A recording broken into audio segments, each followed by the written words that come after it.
Panamericana. Son 6:10, 6:15. Y no podíamos empezar antes porque estábamos probando la música y hasta ahora ya sonó. Sí. Bueno, 5 minutos más y son las 9. Aunque por respeto a ustedes que son puntuales, debemos empezar. Los que no son puntuales, pues que nos alcanzan. Pero vamos a dar 5 minutos más, por favor, y ya iniciamos. Hacer algunos comentarios. El próximo sábado 21 es la visita a Tepoztlán y Cuernavaca. Cuando pase imágenes les puedo comentar qué obras vamos a ver. En realidad son casas de habitación y está pendiente una que está aquí a la salida de la carretera en San Pedro Mártir. Entonces iríamos a ver una en San Pedro Mártir, una en Cuernavaca y en Tepoztlán cuando menos una. Esto sería el sábado 21 próximo a las 9 de la mañana, allí me dicen que en la Tabandera, donde la rectoría, la zona que da hacia Insurgentes. Los que ya pagaron, me dicen que no tienen que pagar nada. Los que no han pagado, la contribución es de 85 pesos para el autobús. Esto parece que hay que ir por un recibo, ¿sí?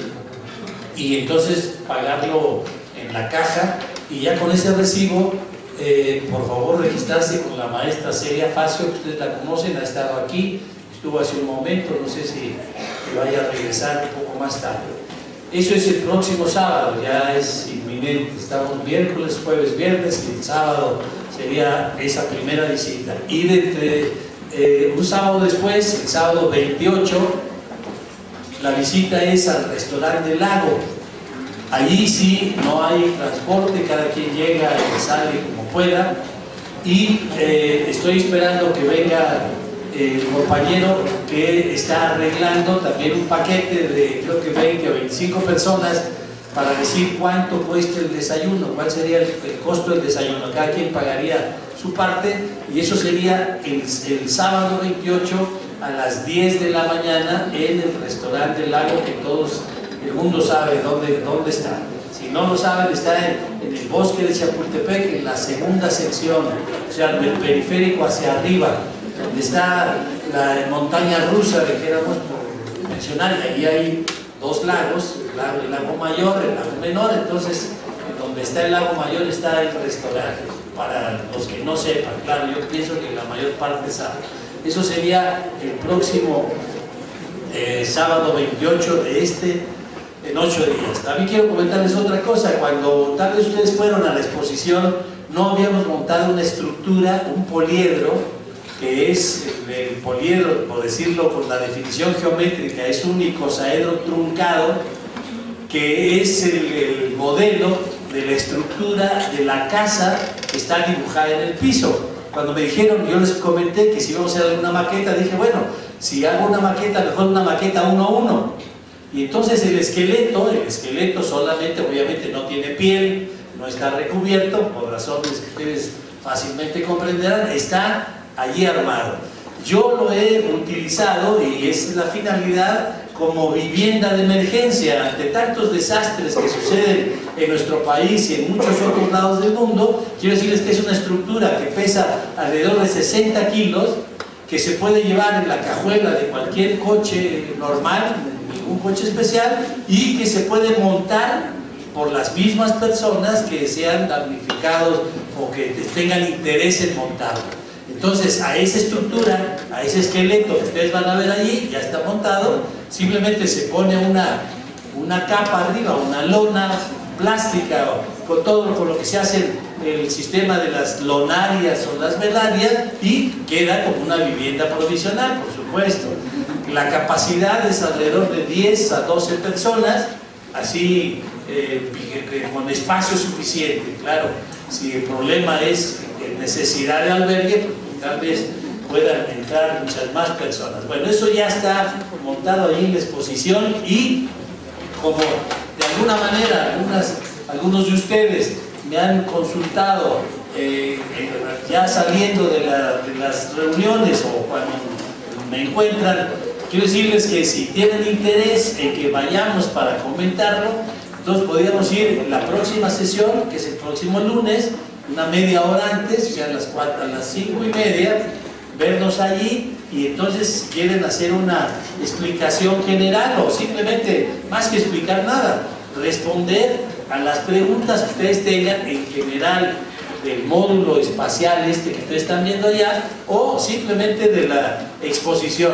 Hay cosas que yo veo ahora en la exposición, tienen determinadas características, hay otras cosas con las que no estoy de acuerdo, pero obviamente en función de la premura de montar la exposición están expuestas. Parece, ahorita que lo veo, hay un orden, pero yo sé cuál es ese orden. Es un orden cronológico de izquierda a derecha. Ustedes entran al espacio de la galería y empiezan a recorrer la exposición de izquierda a derecha, el orden es cronológico. Aparecen las primeras obras, las obras que ya dijimos que eran de la época mimética, la época de la mímesis o la época de la imitación. Se continúan con la época geométrica, la segunda, y la vuelta, ya el regreso, es toda la tercera etapa de las técnicas tradicionales de construcción, dominantemente con ladrillo, aunque no es el único material que utilizamos en este tipo de técnicas. Bueno, entonces, pero eso lo sé yo, y sí siento que para una persona que llega sin tener una información previa, pues puede parecer desordenada la exposición, porque no hay un sentido, no se dice, no hay una flecha que diga para acá, para la izquierda, y luego da usted vuelta, y luego da vuelta, y da vuelta. Bueno, voy a hacer un pequeño resumen, mientras yo veo que ya más o menos, creo que ya, no creo que venga más de las personas que ya están. Estamos platicando en torno a la primera parte de la serie de pláticas, que son la relación con el pensar. ¿Se acuerdan que hay tres niveles o tres espacios en los cuales está dividido las 10 exposiciones de la cátedra? La primera es el pensar, hemos dicho, la segunda es el proyectar y la tercera el construir. En esta primera, esta es la tercera sesión, termina hoy, y empezaremos con la idea central del proyectar en la cuarta y la quinta, para culminar con las últimas, con la idea del construir. Ya lo dije la vez anterior, que yo, al menos el compromiso que tengo yo para conmigo mismo, es tratar de exponer la técnica constructiva que está allá, y que todos ustedes la conocen o alguna vez la han visto, pero como les digo, por razones diversas no se enseña en las escuelas de arquitectura, incluida la nuestra, salvo el seminario de la maestría que tenemos, el seminario del posgrado que tenemos en el CIEP, y que allí el contenido del seminario es básicamente la enseñanza de cómo construir con ese sistema constructivo secular, cuando menos.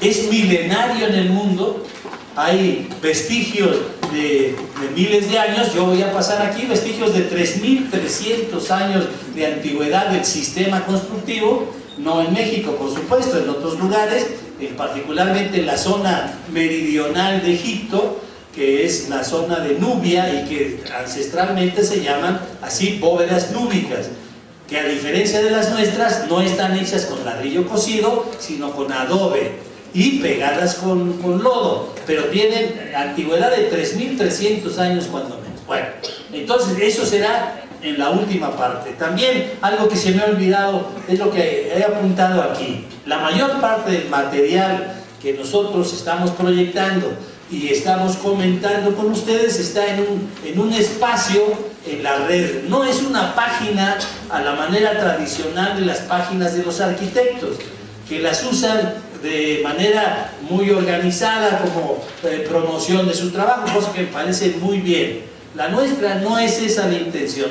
Es un espacio donde yo cuelgo artículos y subo ahora fotografías que pueden ayudar a explicar lo que estamos tratando básicamente en el seminario que se llama de Arquitectura y Tecnología. Habrá allí una quincena, entre una docena y una quincena de artículos que tienen muy distintos temas. Hay algunos especializados sobre la técnica constructiva, les menciono uno, son simplemente a quien le interese el tema, se llama Curvas de Suspiro y Barro. Es una frase poética, por supuesto, es de Federico García Lorca, en un poema que se llama Son de Negros en Cuba, él escribe un verso y en el verso dice curvas de suspiro y barro. Yo he adoptado el verso porque me identifico totalmente. Lo que nosotros hacemos son curvas de barro, y lo del suspiro pues lo voy a explicar de una vez, aunque me gustaría más sobre las imágenes. Es un sistema en donde los ladrillos se ponen al aire, como ustedes ya lo saben o ya lo he dicho, no lleva cimbra, o sea que el ladrillo está en el aire y se pone inclinado, no se pone verticalmente por razones obvias. Al querer poner un ladrillo vertical se caería. Es el caso de querer poner el borrador vertical, se cae, pero si el borrador no lo pongo vertical sino inclinado, ya no se cae. Es algo muy simple, muy elemental. Por eso le llamamos a esta la técnica de ladrillo recargado, porque todos los ladrillos se están recargando, su estabilidad depende de que están apoyados por el ladrillo precedente, el que está antes de, y el primero, obviamente hay un perímetro, como ustedes saben, 4 paredes, 4 cadenas rematando las paredes. En esa esquina empieza el primer ladrillo inclinado y a raíz, a partir de esa esquina, se vienen superponiendo hacia adelante. Susana, ¿no quieres sentarte? ¿Sí? ¿O vas a salir rápido? Bueno, entonces, según estas características, nosotros queremos describir el proceso e incluso, si es posible, darles a ustedes los lineamientos, no solo geométricos, que serían los lineamientos más elementales, sino también darles los lineamientos de análisis estructural, porque resulta que calcular una bóveda es bastante sencillo, bastante simple, no es nada complicado, o al menos nosotros hacemos una simplificación de las grandes fórmulas de cálculo y nos quedamos con una o dos muy elementales, muy rudimentarias, si ustedes lo quieren así entender, y que son susceptibles de poder ser aplicadas cuando ustedes quieran hacer una construcción con el sistema que hemos platicado. Es un sistema que nadie inventó, ya lo he dicho, lo reitero, no está inventado ni por arquitectos, ni por ingenieros, ni especialistas en la construcción, está inventado por la gente. Es decir, aquí en México se supone que se inventó, hay 2 regiones donde se dicen ser los inventores, una es en Tequisquiapan y Querétaro, ustedes lo saben, aquí a 150 kilómetros más o menos, y la otra parte es en Lagos de Moreno, en el estado de Jalisco. Bueno, entonces, creo que ya son los prolegómenos de esta ocasión, los que hemos mencionado, y quiero recordarles que entonces estamos tratando de desarrollar lo que hemos llamado los principios o categorías de lo arquitectónico, entendiendo que todas las obras tienen que cumplir con una serie de condiciones o una serie de principios. Le llamamos principios porque son condiciones que son propias de todas las obras arquitectónicas en nuestra perspectiva y nuestro punto de vista. Ahora, si ustedes oyen este día de condiciones o de requisitos, pues obviamente nos vamos a referir al aspecto del programa arquitectónico. Ustedes saben que la definición del programa arquitectónico y el desarrollo de ese enorme concepto lo hizo un arquitecto que se llamó José Villagrán García. De 1902 nace él y muere en los 80s, 86, 88, y él desarrolla en un libro que está publicado por la universidad, que se llama así, Teoría de la Arquitectura, el concepto del programa. Lo menciono por esto, porque en general hay la idea de que el programa arquitectónico es una lista de espacios. Se dice el programa es 2 dormitorios, una sala, un comedor, el baño, la cocina, y eso es el programa. Y yo creo que esa es una visión bastante mutilada y parcial del programa. Una relación de espacios es una parte del programa, pero no es el programa. El programa es mucho más amplio, y aquí lo que estamos tratando de mostrar es precisamente que todas estas serie de requisitos generales llamados principios son parte del programa arquitectónico. Estamos dentro del programa. La definición clásica de Villagrán decía lo siguiente: el programa arquitectónico es el conjunto de requisitos que una obra debe satisfacer. Esa es la definición muy breve y sucinta del programa. Hay otros arquitectos como Enrique Yáñez, que posteriormente da su versión y ya no dice solo requisitos, sino dice es el conjunto de objetivos, el conjunto de requisitos y el conjunto de condiciones que un proyecto o una obra debe satisfacer. Ustedes lo saben, aquí a nivel académico pues tenemos que hablar del proyecto arquitectónico porque no se realizan las obras.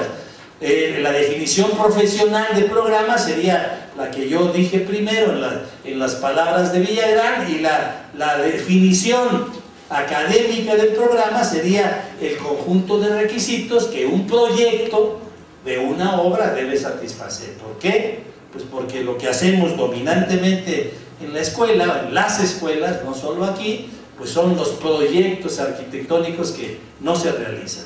Entonces, hemos hablado en la sesión pasada de la habitabilidad de manera muy rápida. Hablamos de la habitabilidad social, por ejemplo, lo que sucede en esa pequeña población. ¿Recuerdan las fotografías de una población en Vietnam? Ustedes recuerdan que Vietnam es como un cacahuate, más o menos, como un frijol, la forma de un frijol, y en la cintura está localizada esa población que se llama Cu Chi, que es una población en donde hay una ciudad subterránea de alrededor de 200 a 250 kilómetros de túneles.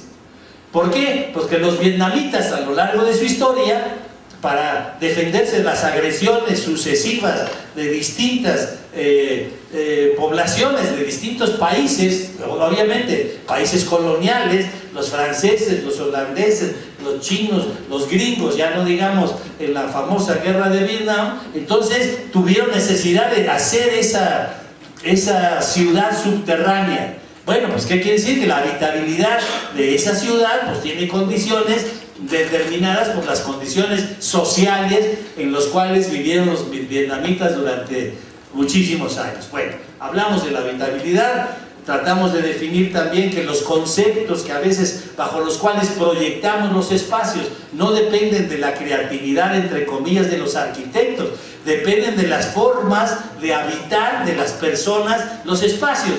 Pusimos el ejemplo de que un baño de una vivienda mínima, pues los conceptos bajo los cuales tiene que proyectarse son la simultaneidad y la privacidad junto con la economía, porque ese baño es un solo baño para 5, 6 o más personas, requiere del uso simultáneo, para que no solo una persona haga uso de un mueble y cancele los 3 muebles del espacio baño. Bueno, todo esto ya lo vimos, yo estoy simplemente regresando. Y ahora vamos a desarrollar el tema de la regionalidad. Obviamente no podemos desarrollar los 7 temas de los principios, nos llevaría 7 sesiones de las 10 y no nos quedaría tiempo para las demás. Entonces he escogido la regionalidad por muchas características. La primera es que la regionalidad es una condición no solo de las obras arquitectónicas, en nuestra visión, es una condición de obras literarias, poéticas, obras musicales, en fin, hay otras disciplinas que se ven sujetas a esta condición de la regionalidad. Aquí vamos a ver ejemplos de la regionalidad, obviamente en obras arquitectónicas, y lo veremos también en obras musicales y muy tangencialmente en alguna poesía de un poeta, en este caso Nicolás Guillén, el famoso poeta cubano. Bueno, entonces vamos a empezar con las proyecciones y bueno, a ver cómo nos va con la música, porque hay que coordinar música y imágenes. Y bueno, vamos a ver. Bueno, la fotografía, no quisieron apagar la luz, está aquí pegada a la pizarra, si son tan amables, por favor. Sobre todo esta de aquí, la tira de arriba, por favor. Bueno, la fotografía es de don Federico Mariscal. Nosotros no lo conocimos así, Recuerden que él fue maestro nuestro, por supuesto, pero en los años 57, 58, 59. Él nació, recuerdan, en 1881 y murió en 1971. O sea que vivió 90 productivos años. Entonces, en la parte, pues yo digo media y final de su vida, fue maestro de esta escuela y nos daba una clase que se llamaba Teoría de la Arquitectura. Yo lo traigo porque la vez pasada, aparte de que obviamente es el titular de la cátedra o el que da nombre a la cátedra, la vez pasada leí un texto de Dostoyevsky, ¿recuerdan? Son 4 líneas que yo lo único que he hecho es poner la primera de Dostoyevsky en el lugar cuarto y las demás respetar el orden que el autor le dio al texto. Bueno, dice Dostoyevsky lo siguiente, reitero, ya lo leí la vez pasada. Dice Dostoyevsky, dice: para amar es indispensable conocer lo que se ama. Es imposible amar sin conocer. Para ser es preciso amar. Fíjense, Dostoyevsky está escribiendo esto. Y miren lo que escribió don Federico Mariscal en los años entre 1913 y 1924, que publica artículos periodísticos en el periódico Excelsior. A lo largo de 10 años, 11 años estuvo publicando.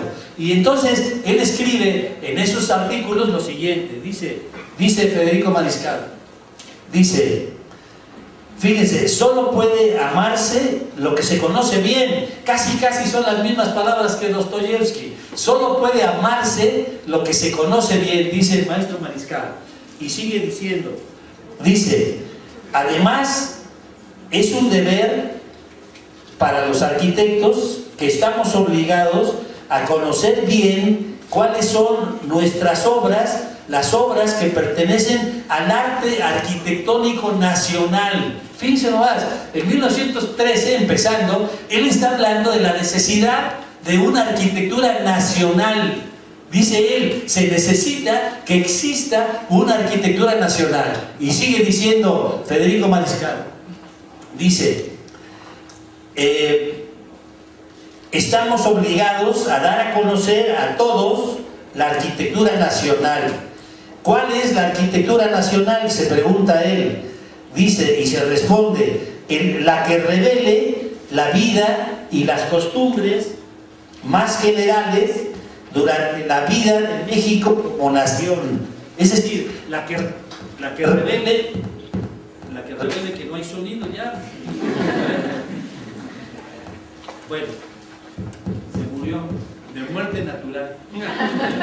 Bueno, eso me pasa por usar aparatos ajenos a la voz propia, ¿verdad? Bueno, me quedo sin micrófono, pero espero que sí se oiga hasta allá atrás, y si no se oye, me hacen señales. Voy a seguir con las ideas de Federico Mariscal. Dice lo siguiente, don Federico Mariscal. Dice, déjenme seguir, aquí voy. Dice, nos hemos dejado arrastrar. Fíjense, está hablando, insisto, 1914, 13, 14, saquen la suma, hace casi 100 años, serían ¿cuántos? 97 años, 96 años, está diciendo lo siguiente, el autor que da el nombre a esta cátedra, dice lo siguiente, dice, nos hemos dejado arrastrar de la moda en la arquitectura, sin pensar ni razonar.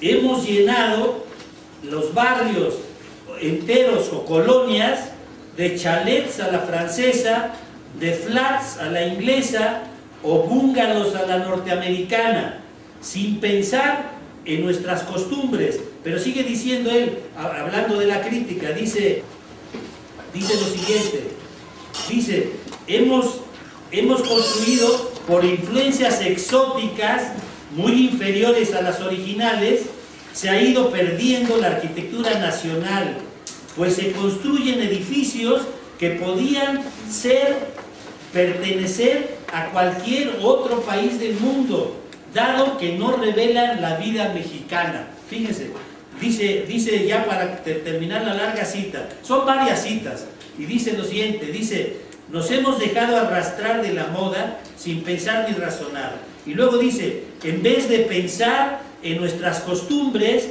en nuestro clima, en nuestros propios materiales tan típicos, los primeros, tan hermosos el segundo, tan hermoso el segundo y tan ricos y variados los últimos.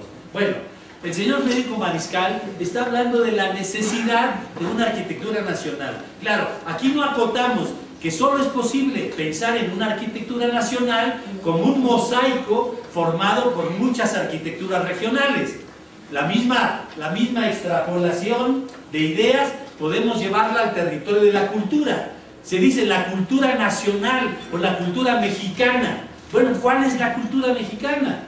La cultura del centro, aquí de los chilangos, o la cultura de los meridanos allá en Yucatán, o la cultura de los neoloneses, por ejemplo. No hay una cultura nacional sola que cubra todo el territorio. Lo que sí hay es muchas culturas regionales, y entonces yo puedo entender ahora sí una cultura nacional mexicana como la suma incluyente y respetuosa de todas las culturas locales regionales. Bueno, en el sentido de cuando el maestro Federico se pregunta cuál es la arquitectura nacional, pues es una arquitectura que sea un mosaico o una suma de muchísimas arquitecturas regionales. Bueno, vayámonos, las fechas no están allí, pero ya las dije. Bueno, una de las tantas enseñanzas del maestro Mariscal, y tal vez la que se me quedó a mí grabada a sangre y fuego en la cabeza, nos llevó a Teotihuacán, a visitar Teotihuacán. Yo sé que ahora creo que lo hacen muchos especialistas, arquitectos, qué bueno y con qué fortuna. Y él, en aquel entonces, nos dijo, miren, vamos a ver Teotihuacán, pero con una vista que es propia y exclusiva de un arquitecto estudioso de nuestra arquitectura indígena, que no prehispánica. Ya después hablaremos por qué el término de prehispánico no nos parece más adecuado. Bueno, la calzada de los muertos y el remate, la pirámide de la luna, la pirámide del sol, perdón, la ciudadela, el templo de Quetzalcóatl, la pirámide del sol. Bueno, nos paró aquí enfrente y nos dijo, miren, vamos a ver cómo se ve el conjunto con relación a todo el paisaje que está alrededor de Teotihuacán. Porque lo verdaderamente extraordinario de Teotihuacán no es solo el planteamiento de los elementos físicos, sino cómo están relacionados con el paisaje y con todo lo que está alrededor del espacio en donde se ubica. Acaba de llegar Víctor y quiero darle las gracias públicas porque él me facilita el material que, como buen investigador que es, recopila. Hizo esta recopilación de textos. Ahí está Víctor en la entrada. Si quiere hacerle un reconocimiento, por favor, aplaudan.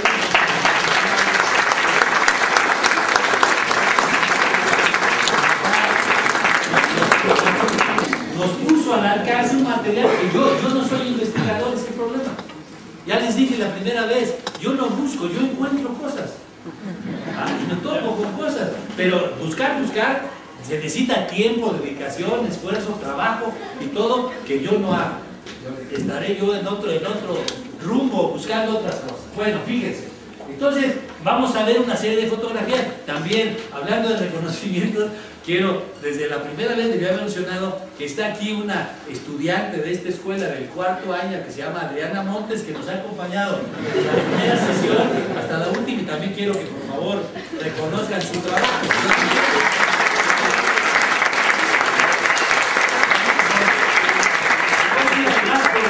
Porque resulta que este material no es mío, es de ella. ¿Cómo es posible que pueda sacar esas fotos que yo alguna vez quise sacar y que nunca he sacado? Bueno, entonces, vamos aquí. Nos paró el maestro Mariscal aquí. Vean ustedes aquí la pirámide. Las orientaciones, ustedes saben, esto es el norte, sur, oriente y poniente.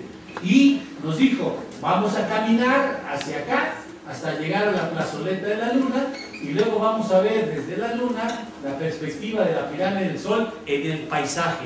Y entonces vean ustedes las fotografías. Obviamente la gran masa Nunca me he aprendido cuántas veces es el volumen del Sol, el volumen de la Luna. ¿Alguien sabrá?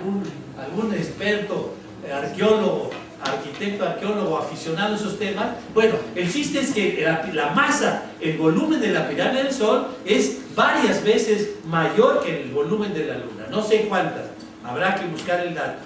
Entonces, cuando uno ve la perspectiva, esto es aplastante, ¿no? Es impresionante por el tamaño. Yo creo que todos han estado ustedes allí, y si no han estado, pues les sugiero que mañana temprano tomen el camión para ir, el autobús para ir y ver una especial composición arquitectónica relacionada con el medio natural o con el paisaje que le envuelve. Bueno, la primera fotografía enfrente. Ahora, vean hacia la Luna. Miren, ¿qué le pasa a la pirámide de la Luna? Está aquí atrás, es muy pequeñita, pero no está sola. En la perspectiva no aparece sola. Aparece primero con un gran espacio que toma parte de la percepción visual, que es la calzada de los muertos, y además que va subiendo, porque el nivel desde el que se desplanta la pirámide de la Luna es mucho más alto que el nivel donde está desplantada la pirámide del Sol. Pero miren qué resulta con el cerro.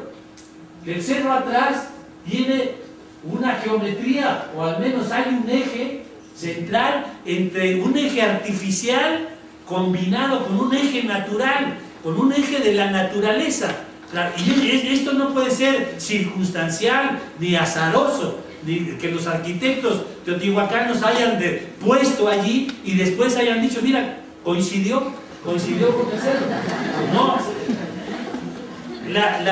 Una de las justificaciones es que en las ceremonias del fuego nuevo, cada 52 años, que era la duración del siglo teotihuacano, entonces se prendía antorchas en el centro de la ciudadela, en la cúspide de la pirámide de la Luna, y aquí se repetían esas luminarias para informar a todos los habitantes de la región que el mundo no se iba a acabar, que el mundo iba a seguir y que venía un nuevo ciclo dominado por un nuevo Dios, para que otra vez hubiera fertilidad y bonanza para la sociedad teotihuacana. Bueno, entonces esto es lo que se ve.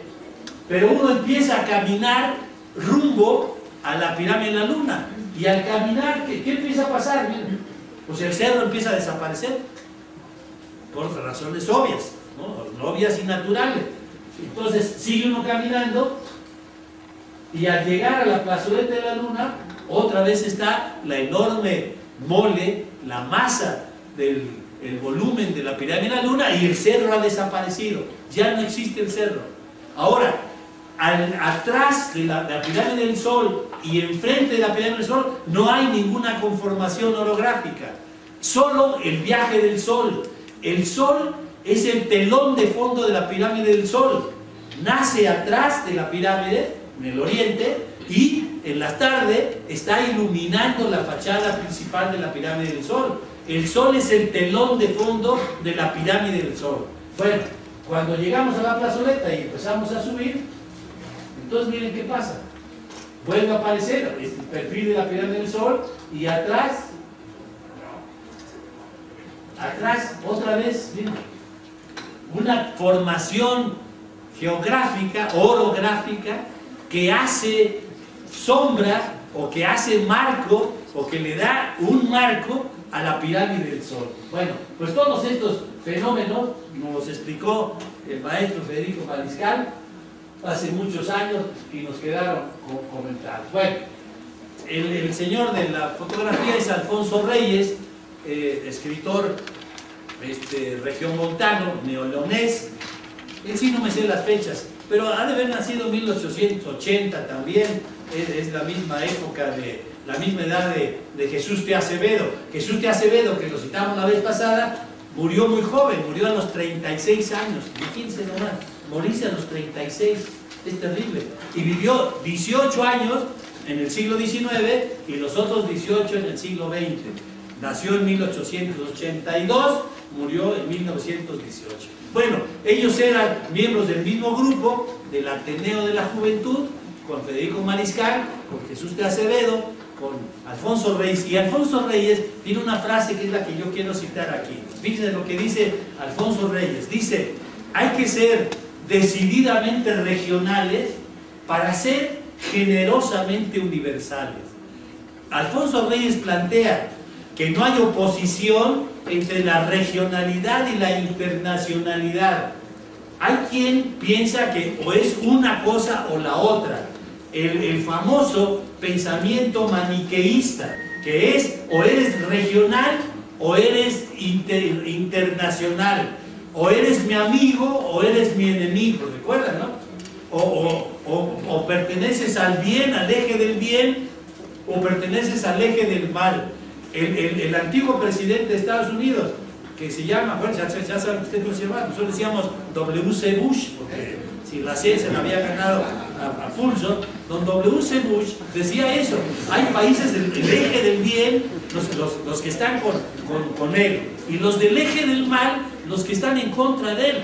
Es una posición bastante crítica y bastante difícil de aceptar. ¿Cómo es posible que haya una separación tan drástica entre la sombra y la luz?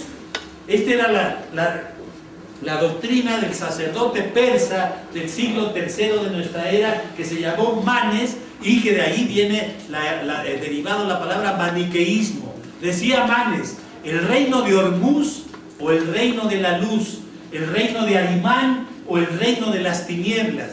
Para él había un principio: o era luz o era tiniebla. Todo se dividía, o sombra o luz, o bueno o malo. Bueno, alguien dice: bueno, tú eres bueno, tú eres malo. Bueno, pues, las dos cosas, ¿no? A veces soy bueno, a veces no soy tan bueno, y a veces soy malo, y a veces soy muy malo, ¿no?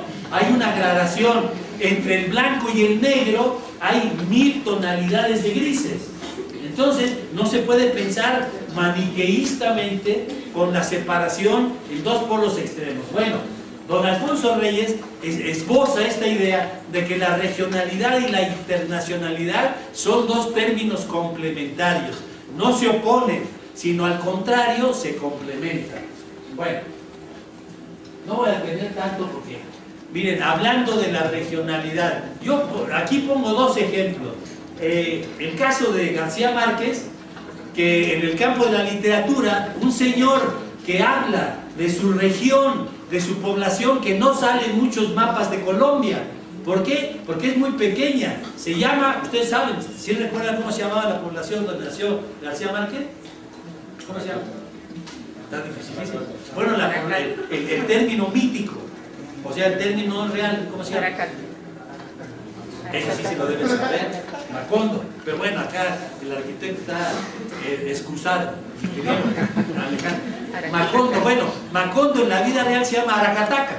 Bueno, Aracataca, esa pequeña población, no sale en muchos mapas de colombianos dependiendo de la escala. Bueno, él, fíjense, García Márquez, narrando la vida, las pasiones, los odios, las envidias, los amores, los afectos de una pequeña comunidad, logra que sea reconocido como el más universal de los escritores, al menos en 1982, recuerdan, gana el Premio Nobel de Literatura. Bueno, el otro caso es el señor que está ahí, Luis Barragán, siendo, yo digo, el más regional de los arquitectos mexicanos, es a la vez el más internacional de todos ellos. Él es, ya lo dijimos la primera vez, pero lo reitero ahora, es un arquitecto. Bueno, no fue arquitecto, ya lo tengo que decir, fue ingeniero.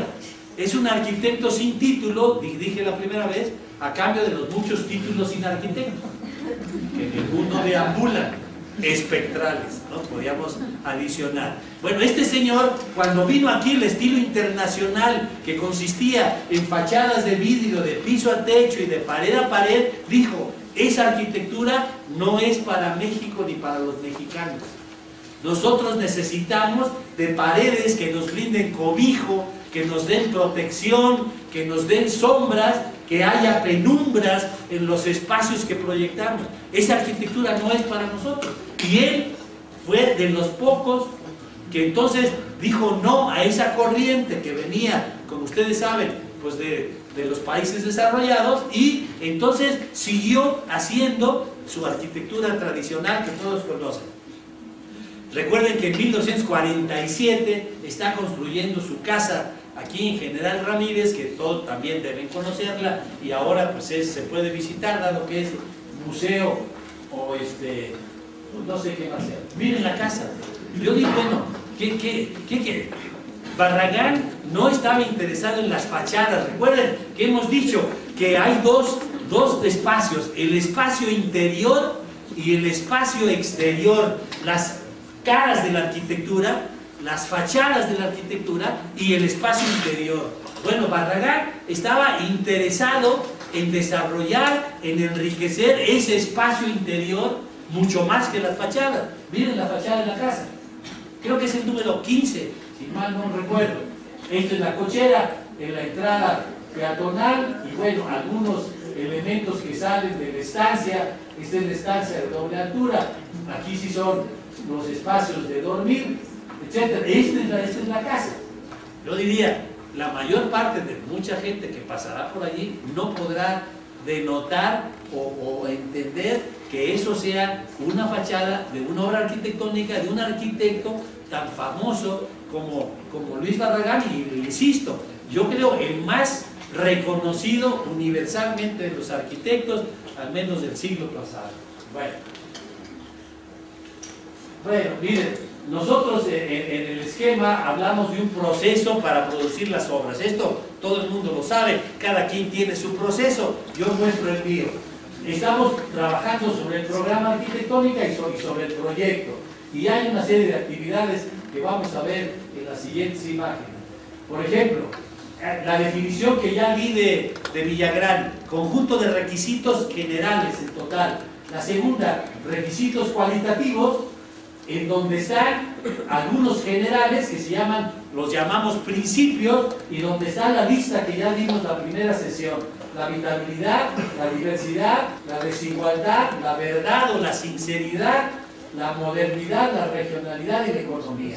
Y en este caso, el punto que suscita este intercambio del día de hoy es estrictamente la regionalidad. ¿Sí? Bueno, la globalización, el mundo globalizado, la imagen que se usa de la cumbre de Río del año de 1992, la cumbre de la Tierra, y en un concepto que tomamos de un filósofo que es Herder, H-E-R-D-E-R, él dice que todos los seres humanos tenemos necesidad de pertenecer.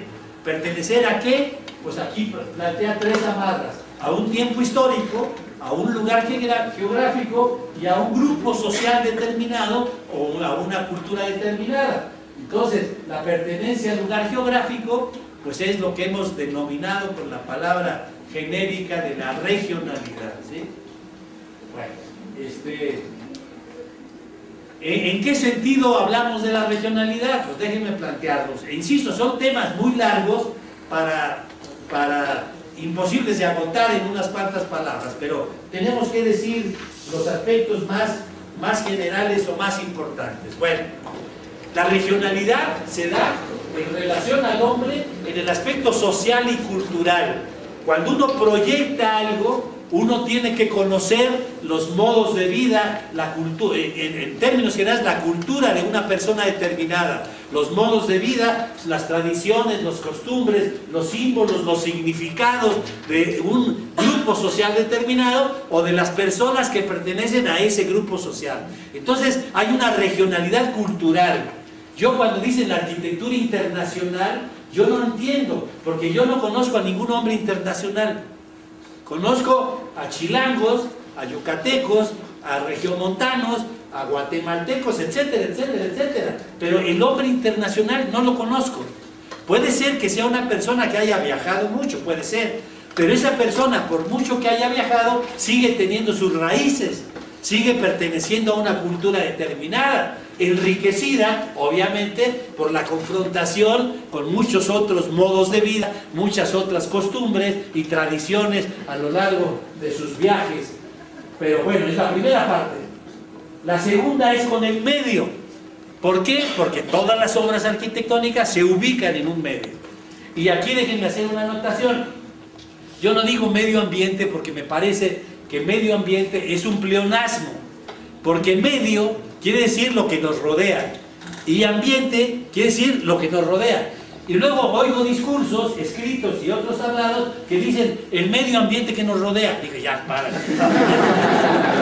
Lo que me está diciendo el Señor es que lo que nos rodea, que nos rodea, que nos rodea. Ya. Entonces, fíjense, si ustedes lo revisan en otros idiomas, es una sola palabra. Miren, rápidamente. Environment, ¿sí? En inglés, una sola palabra. En francés, environnement, una sola palabra. En alemán, Umwelt. En italiano, ambiente. En chino, Guanyin. Pero dos palabras que quieren decir dos cosas distintas. Guan es lugar y Yin es alrededor de. Cuando los chinos dicen Guanyin, están diciendo lo que está alrededor de un lugar, es decir, el medio. Entonces, usar la palabra medio o ambiente. Fernando Salinas, el arquitecto cubano, muerto en 1992, decía, miren, en vez de hablar del medio ambiente, hablemos del ambiente entero. Entonces, la idea es que hablemos del ambiente entero, ¿sí? Y que demos a la palabra su real significado, o decir ambiente o decir medio. Bueno, y la tercera, regionalidad con el objeto, la regionalidad material, la forma en que los objetos se construyen. ¿En función de qué? Pues de los materiales regionales en una primera instancia. Ustedes lo saben, se llaman materias primeras, materias primas, aquellas que el hombre se encontró por primera vez. La tierra, la madera, la caña, el bambú, los demás elementos que ustedes conocen y que hacen la posibilidad de la materialización de los objetos arquitectónicos. Bueno, en esos tres niveles hablamos nosotros de la regionalidad. Y bueno, no pueden ser, ya sean las 7, es imposible esto. La regionalidad, decimos, es en la poesía, en la música, en la arquitectura. Vamos a, miren, este señor se llamó Nicolás Guillén, como allí dice abajo. Y él dice, por ejemplo, uno de sus tantos versos dice, tú que tanto sabe inglés, Vito Manuel, ¿por qué habla en inglés? Dice, tu inglés es de Taiwán y de 1, 2, 3. Así dice. Dice, la americana te busca y tú le tienes que huir. Vito Manuel, si tú no sabes inglés, por favor, no te enamores, pues. Bueno, entonces, un señor que habla con fonemas de su poesía. Y aquí verán otro ejemplo de la poesía de Nicolás Guillén, y ahí está el texto. Miren, songorocosongo, songo B, songorocosongo de mamey. ¿Qué quiere decir eso? ¿Quién sabe? Pero bueno, son fonemas que usa habilidosamente Nicolás Guillén para hacer su poesía. Songoro de 1, songoro de 3, ¿por qué se saltó el songoro de 2? ¿Quién sabe? ¿No? Es el poeta puede hacer lo que quiera con las palabras. Y bueno, ejemplos miles, y aquí les presento a una señora, si la conocen y si no la conocen, se llama Olivia Gorra, una de las sopranos más conocidas de México a nivel internacional. Y aquí vamos a poner algo de lo que ella hace cantando, no solo la música académica o la música de concierto, sino la música popular. Entonces, miren ustedes, pero espérame tantito, un chirris. Miren, por ejemplo, si ustedes oyen un arpa tocando la música en Latinoamérica, el arpa está exclusivamente regionalizada en algunas partes de Latinoamérica. ¿En dónde?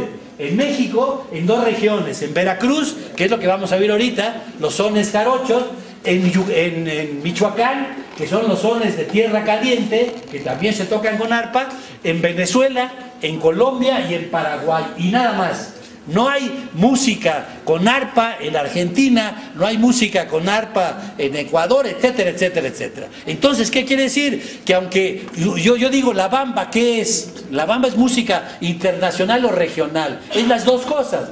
Es música veracruzana, regional, pero además es música internacional. Entonces, yo lo que quiero que oigan esta señora, que es soprano, coloratura, de alto registro, cantando sones jarochos con el grupo de Tlenguicani de Jalapa, que Tlenguicani quiere decir los cantores.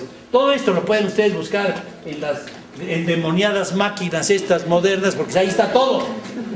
Yo era no amante de navegar, pero ahora ya tengo que navegar todos los días. ¿Por qué? Porque hay cosas que solo se encuentran allí. Y bueno, pongo un ejemplo. Pongamos la música, Adriana, si es tan amable.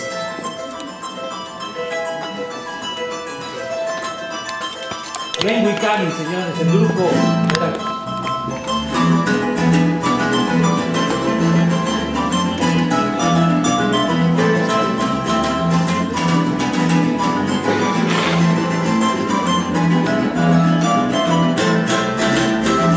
Ese es el otro instrumento regional, se llama el mosquito o requinto jarocho, que también solo se toca en los sones jarocho.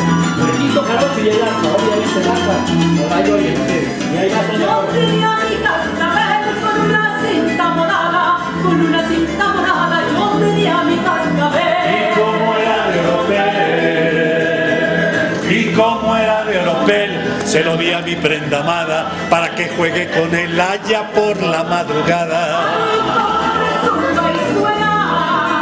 Ay, como resumba y suena, resumba y va resumbando, resumba y va resumbando, mi cascabel en la arena. Conste, y sin micrófono, conste. Sin micrófono, ya, sin red, porque se puede no caer y se rompe la crispa. Aquí, pero vamos a ver. Ese es el arpa jarocha, que es distinta del arpa michoacana. El arpa michoacana va de fondo, es el bajo del conjunto.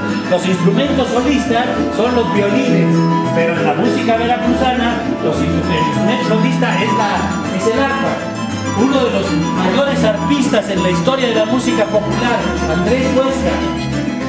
Anoche por la ventana platicando con mi amor, platicando con mi amor, anoche por la ventana. Me pidió que le cantara, me pidió que le cantara el cascabel por menor, y que no me diga nada, me lo pedía por favor. Como resumba y suena, ay, como resumba y suena. Me debía yo cantar, pues ya no puedo. Resumba y va resumbando mi cascabel en la arena.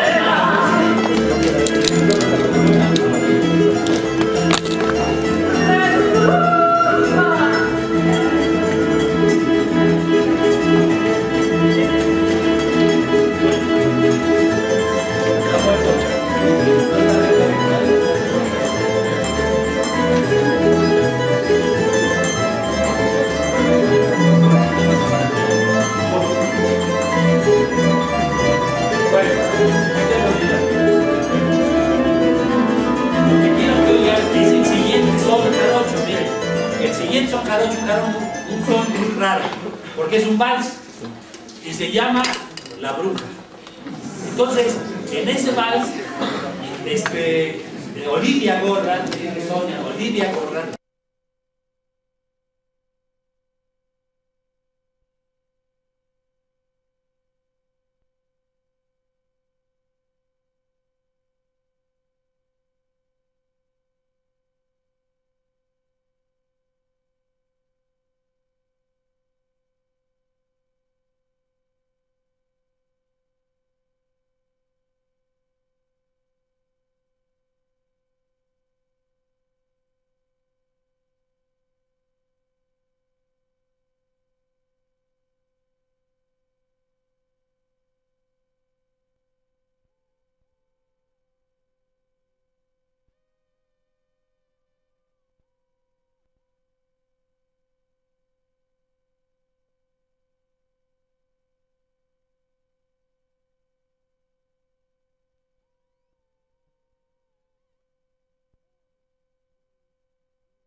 H-U-I-K-C, perdón, A-N-I. Lo interesantísimo es que hay un video en donde está tocando el Glen Wickham y entonces de repente cuando la canción dice La Bruja, ¿saben quién aparece en la pantalla? ¿Quién cree?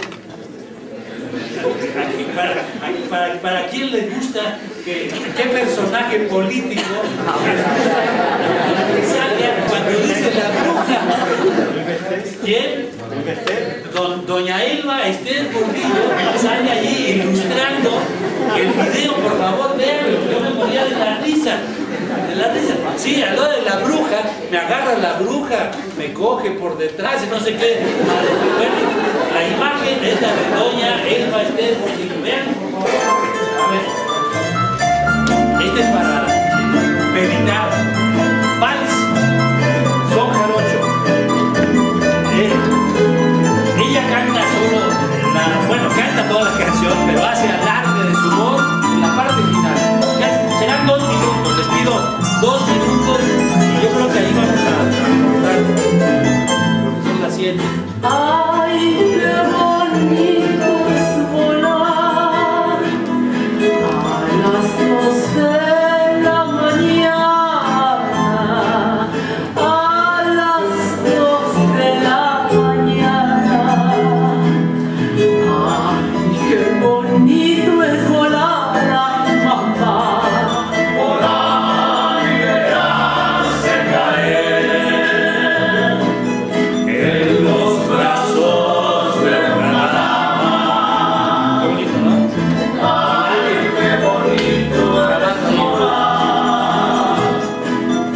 a las 2 de la mañana y mamá me agarra la bruja, me lleva a su casa, me vuelve maceta y te da calabaza. Me agarra la bruja, me lleva al cerrito. Bueno, como ahora sí funciona, vamos a repetir todo.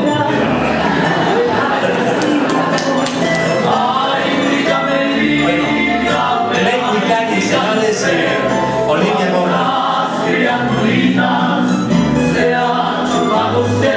Oigan la voz de ahorita no todavía. Los soles de tierra caliente, los violines, instrumento solista y el arpa, el bajo del conjunto, que va siendo el marco sonoro para que destaquen los primeros instrumentos, los primeros términos, los instrumentos solistas. Bueno, y hay otra parte donde le pegan también, usan el arpa como instrumento de percusión. Los músicos dicen que la cachetean el arpa. Bueno, estamos dando tiempo a que oigan la voz de Olivia Borra.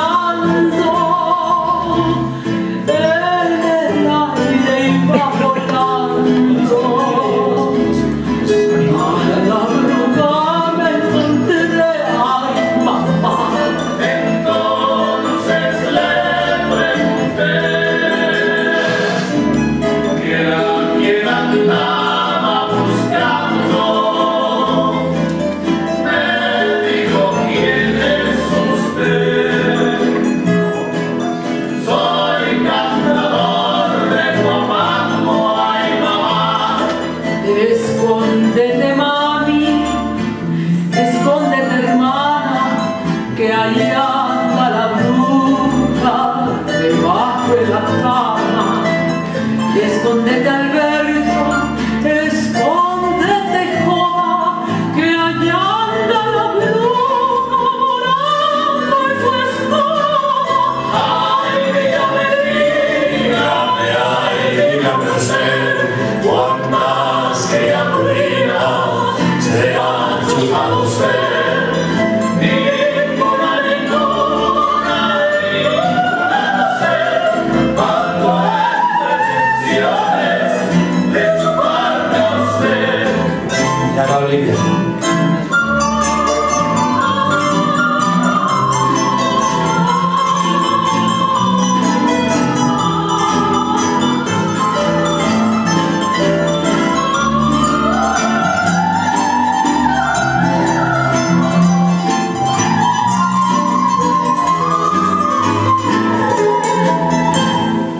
Bueno, Olivia Borra, señores, una extraordinaria cantante. cantante mexicana que canta música académica o música de concierto y música popular, porque no hay oposición.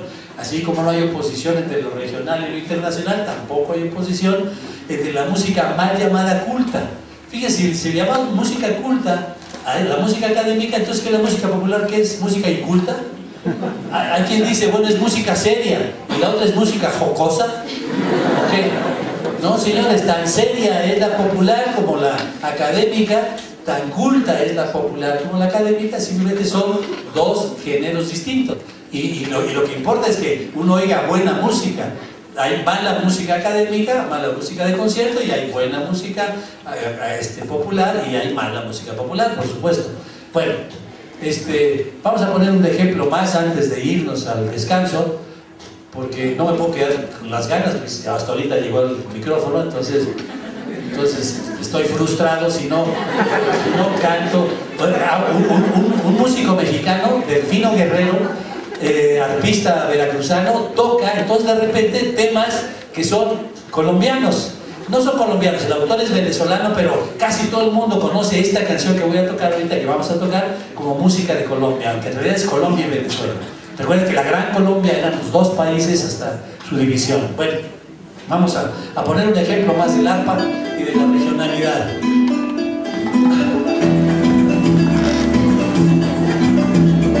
Cuando la tarde languidece, renace en la sombra, en la quietud los cafetales vuelven a servir, se oye el riquitón de la vieja molienda, en el letargo de la noche parece decir.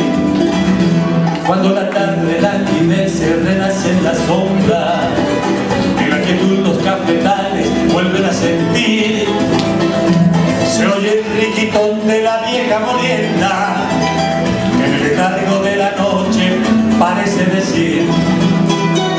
Una pena de amor, una tristeza, lleva el Santo Manuel en su amargura, pasa incansable la noche moliendo café. Cuando la tarde languidece, renace en la sombra, la quietud los cafetales vuelven a sentir, se oye el riquitón de la vieja molienda, en el letargo de la noche parece decir. Ahí no es para cantar, es para bailar, pero no voy a bailar. Bueno,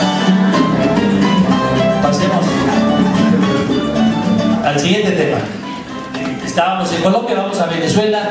Allí hay un gran grupo, se llamaban los Torrealberos.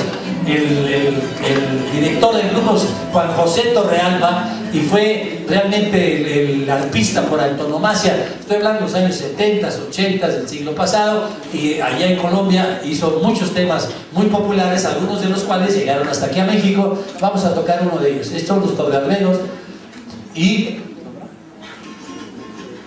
ese sí hay que subirlo porque...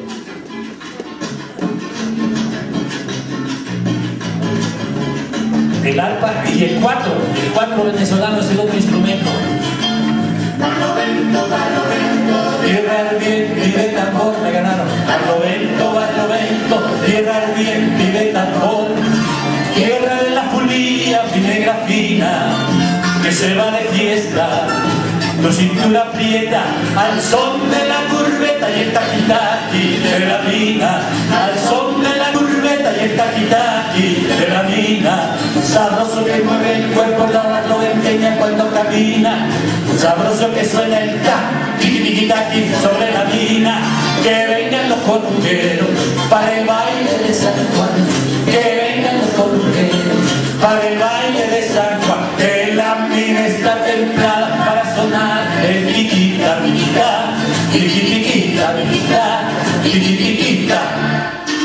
El cuatro venezolano, el cuatro. Dice que un intelectual le puso cuatro porque tiene cuatro cuerdas, entonces es el cuatro. Y el arpa, obviamente, arpa y cuatro, dos instrumentos regionales.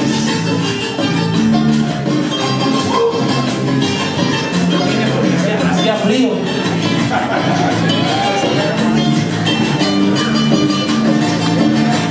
Acabando esta nos vamos, no hay bis, pues.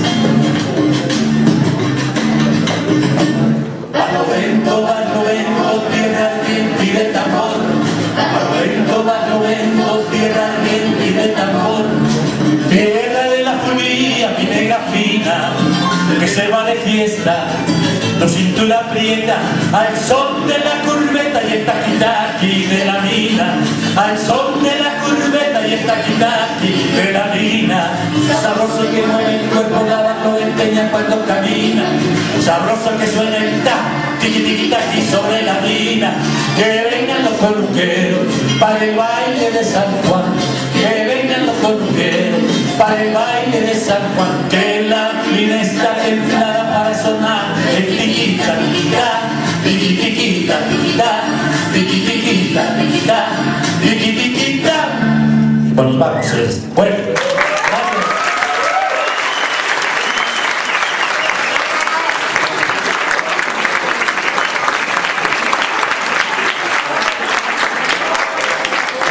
Vamos a hacer un corte aquí, son 7 y cacho, regresamos en 10 minutos y salta la madre, por favor.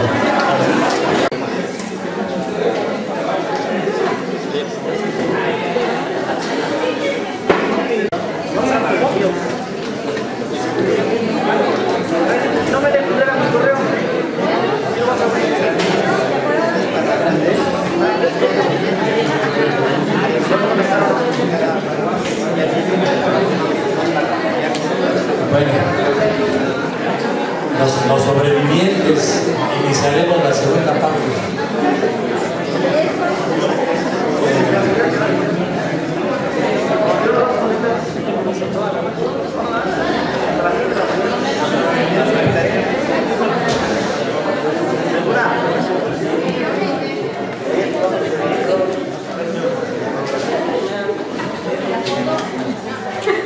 Bueno,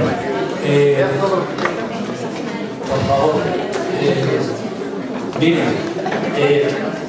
esta segunda parte quiero iniciar también con otras ideas de don Federico Mariscal y que están relacionados con lo que hemos aquí planteado hasta ahorita en las sesiones anteriores.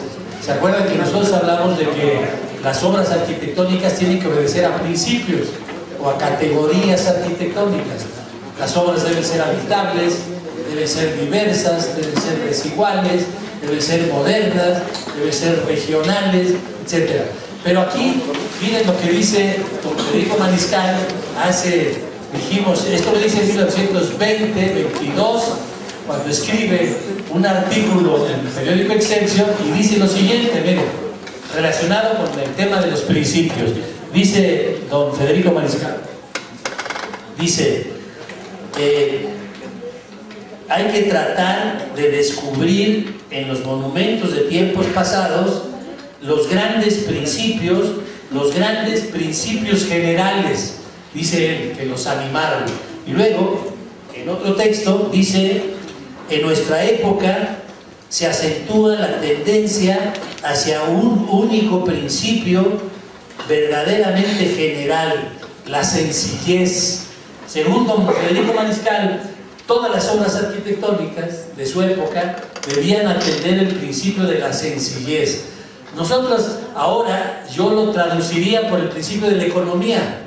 Es decir, la sencillez lo que produciría son obras con la idea aquella que ya esbozamos las veces pasadas de hacer lo más y lo mejor con lo menos posible. Yo creo que esa es una condición de las obras arquitectónicas que hacemos en nuestro país en nuestra época. Y no hablo solo de las obras públicas, sino también de las privadas, pero sobre todo las obras públicas. Lo que es terrible es ver obras que sean fruto del despilfarro y del derroche a nivel público, pero lo que es doblemente triste es que sean obras universitarias.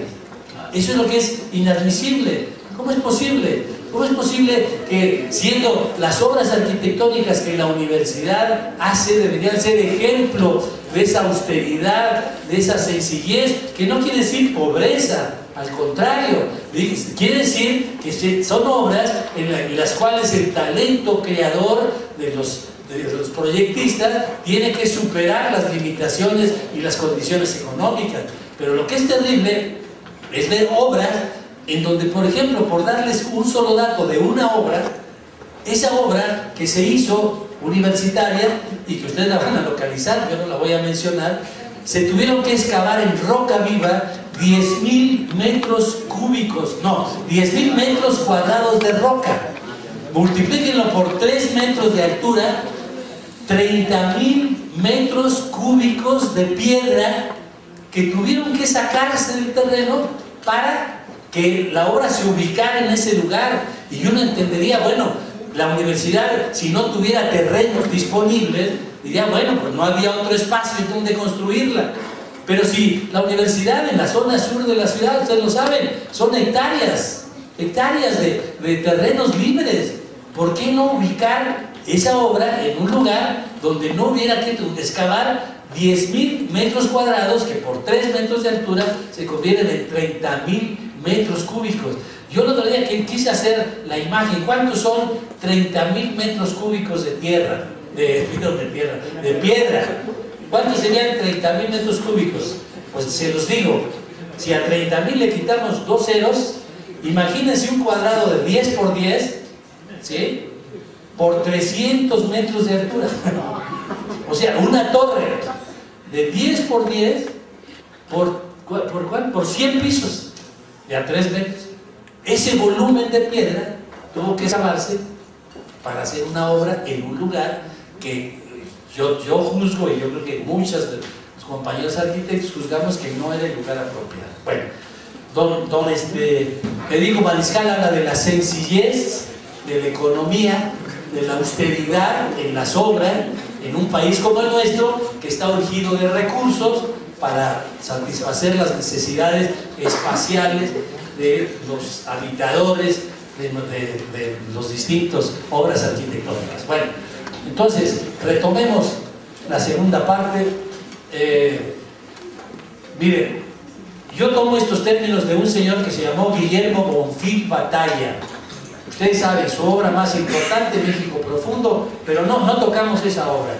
Tiene un pequeño libro en Alianza Editorial que se llama Pensar la Cultura.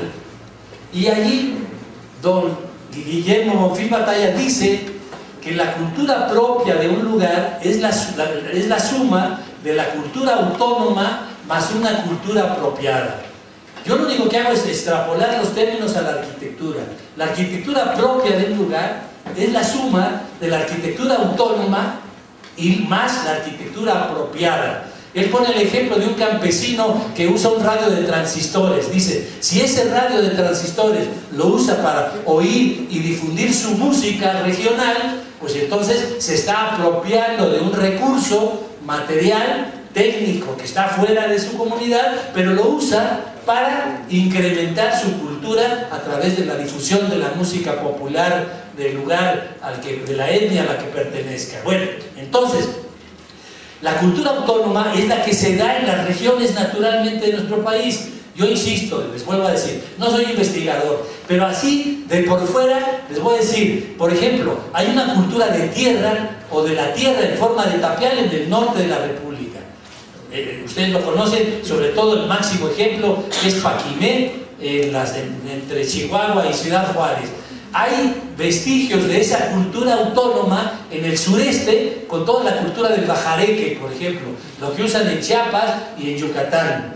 Hay vestigios de esa cultura autónoma en la zona de Michoacán, con las trojes, las famosas trojes, una arquitectura de madera hecha especialmente bajo determinadas condiciones especiales también. Y hay también en el occidente y centro vestigios de la cultura en donde se usa el ladrillo, fundamentalmente en el sistema que hemos mencionado y que vamos a ver con detalle en las sesiones finales de la cátedra. Es decir, toda esta idea de construir cubiertas sin hierro, sin concreto, sin cimbra, solamente con pedazos de barro, pues es parte de la tradición y de la arquitectura autónoma de esa región centro-occidental. Bueno, aquí algunas cuantas imágenes para tratar de ilustrar lo que hemos comentado ahorita.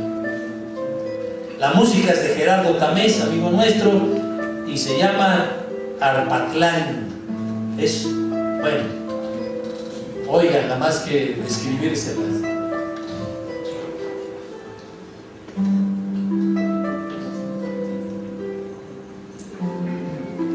es otro lugar al que hay que ir, pónganlo ahí sus pendientes, sus taches. Si no han ido allí, pues hay que ir a Paquimé, a 300 kilómetros de Ciudad Juárez, más o menos, entre Chihuahua y Ciudad Juárez.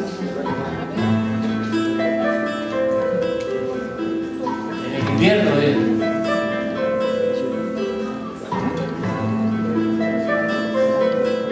el bloque de adobe, eso sí, ya en la zona central del país. También hay un adobe especial el tamaño es en todos los lugares igual, 10-40 de cara por 28 de grueso, paredes de 28 centímetros.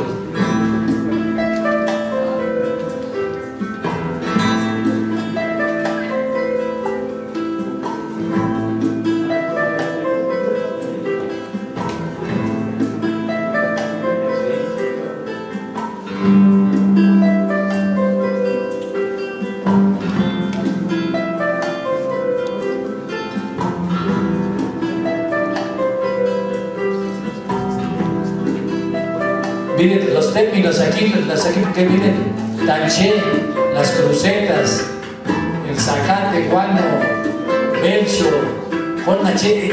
En Yucatán, como no hay ríos, no hay arena en el río, entonces la arena es piedra caliza triturado y se llama así, miren, sascabo. Sascabo es el piso que la mayor parte de las construcciones populares o las casas mayas en el sur de la República.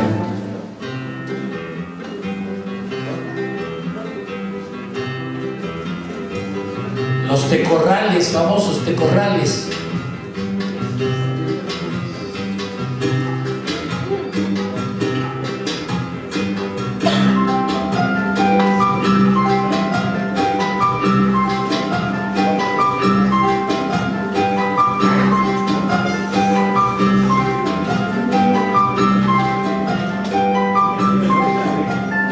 Artesanos michoacanos, miren las tallas. Bueno, todo esto ya lo conocen ustedes.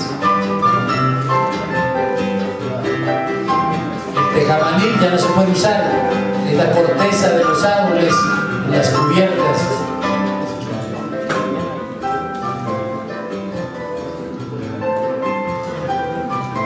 El bambú, donde haya bambú, ya les dije que Acapulco quiere decir lugar de bambús, lugar de cañas. Acá caña, codo, desinencia del lugar de bambús.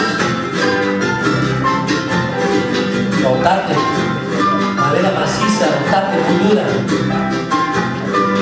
Palmeras en el bosque, muertas, 7 metros y medio de claro.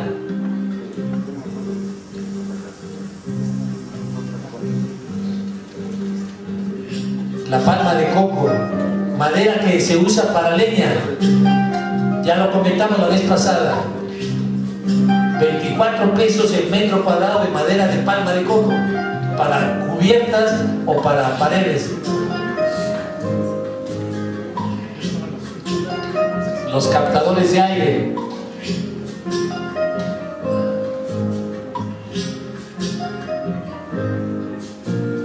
Y la cultura del centro, este es Gabriel Baldomero Jaramillo González, de Valle Bravo.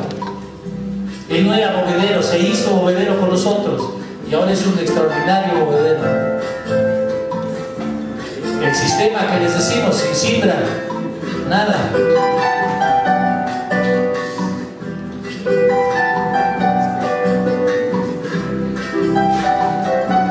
Él es Ignacio Dorantes Espino, del San José Iturbide, Guanajuato.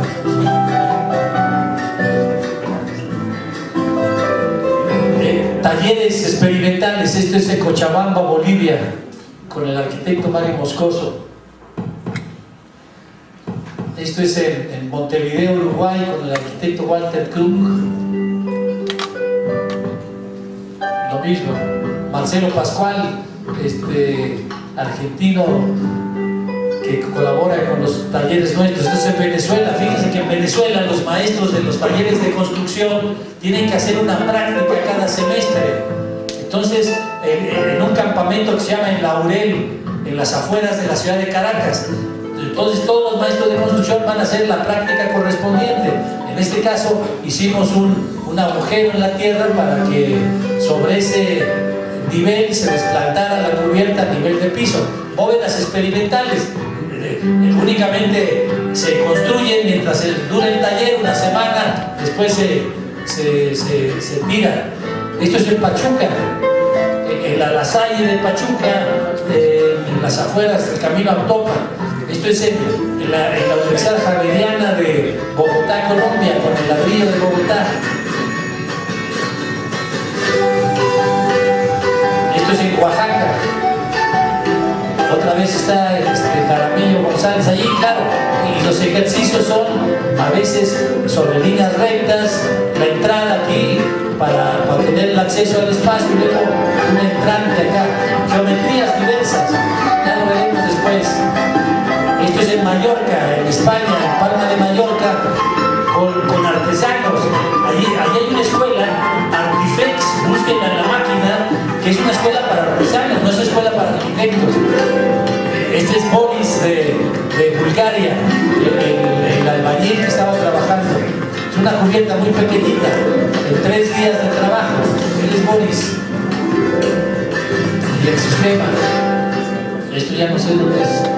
Esto es en Yucatán, ¿no? En Yucatán, en la Guay, la autónoma de Yucatán.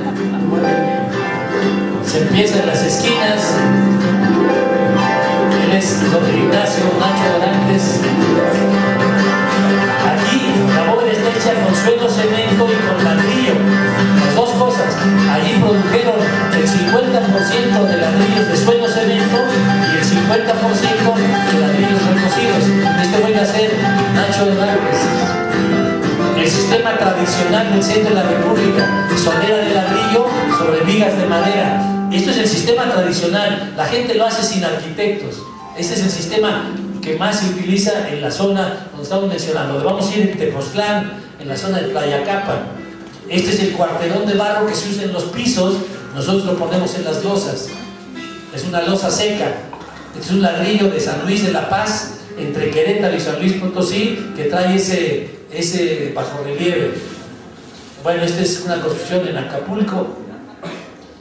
Esta es la construcción en Pachuquilla, que no podemos ir. Este es Antonio Hinojosa. Miren, aquí ya lo platiqué el primer día, que yo no salgo de mi asombro. Yo estoy mandando a este señor a 10 metros de altura a hacer una cubierta con un material que no conoce, que es este. Y entonces, después de que yo le digo que hay que hacer un dibujo, etcétera, me dice: arquitecto, si quiere le hago una greca. ¿Se acuerdan, no? Es lo que dije después de que me hago una greca. Ya no lo voy a repetir, pero... Entonces, el señor, en una mesa, me dice, bueno, le digo, ¿a qué te refieres con una greca? Me hace el dibujo que ustedes están viendo allí. Ladrillos a 45 grados, entrando y saliendo sobre el paño de la cubierta.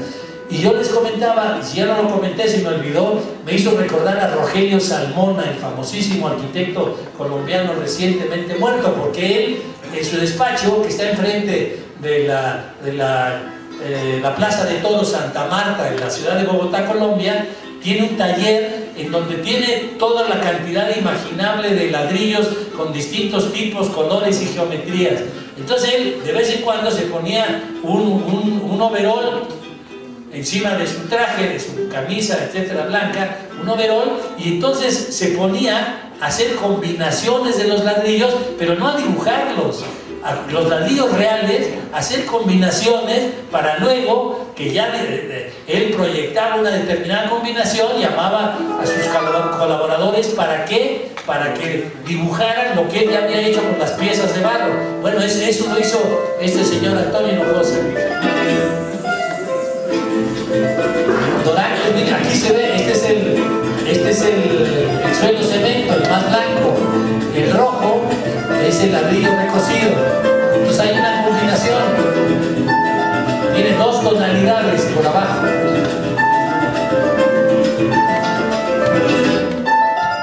Bueno, llegamos, la anterior sí, bueno. Aquí sí tengo que hablar.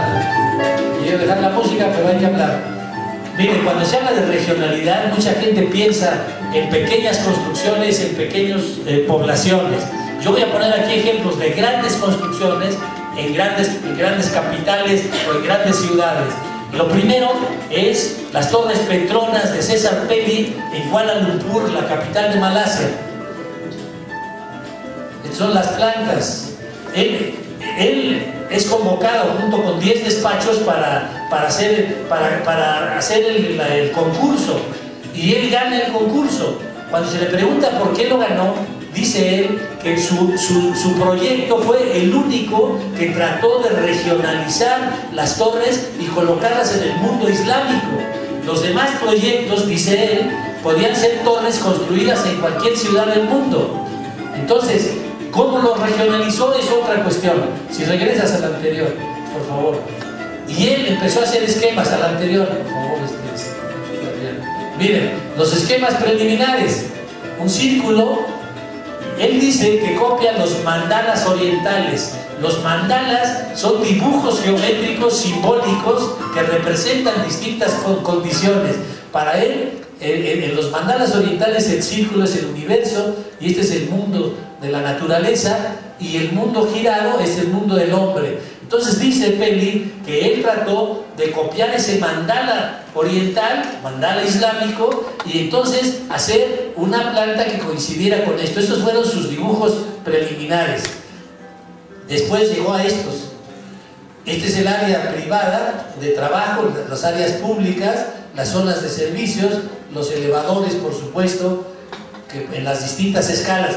Tiene 150 pisos, obviamente hay 3 paradas a lo largo de la torre. Los elevadores suben por tiras, por secciones de 40, 50 pisos, y luego se baja uno y para subir los otros 50 metros, etc.